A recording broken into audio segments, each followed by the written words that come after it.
Ground नट, ये खरीफ की फसल है। ये भारत में जून जुलाई महीने में बोई जाती है और इसकी कटाई सितंबर अक्टूबर में कर दी जाती है। बेसिकली एक ये तिलहन है। इस फसल की जब हम क्लाइमेटिक कंडीशन देखते हैं तो सबसे पहले जब सोइल की बात आती है तो इसके लिए बलुई और दोमट मिट्टी चाहिए, means Sandy and loamy soil.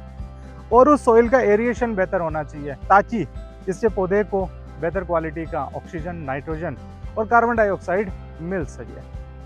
इसके अलावा इसकी जो सॉइल है उसके अंदर कैल्शियम की मात्रा बेहतर होनी चाहिए और इसमें जो ऑर्गेनिक कंटेंट है वो भी 2% ज़्यादा होना चाहिए। जब हम इसमें टेम्परेचर की बात करते हैं तो 24 डिग्री से लेके 27 डिग्री सेल्सियस का जो टेम्परेचर है वो इसके लिए बेहतर रहता है। अगर टेम्परेचर 20 डिग्री सेल्सियस से कम और 33 डिग्री सेल्सियस से ज़्यादा हो जाता है तो इसके लिए खतरा हो सकता है। और अगर टेम्परेचर 54 डिग्री सेल्सियस ज़्यादा हो गया तो इसका एम्ब्रियो खराब हो जाता है।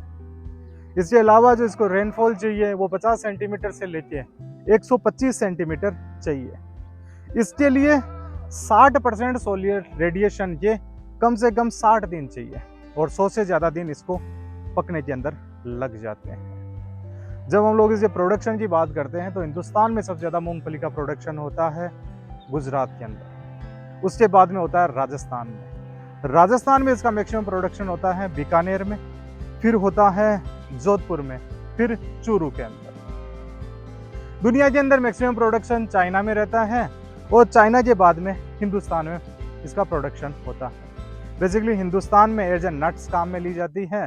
इसके अलावा मूंगफली का तेल हमारे जो एडिबल ऑयल्स होता है उसमें काम में लिया जाता है। और इसका जो चारा है पत्तियों को बाद के अंदर गाय भैंस का चारे के अंदर काम में ले लिया जाता है।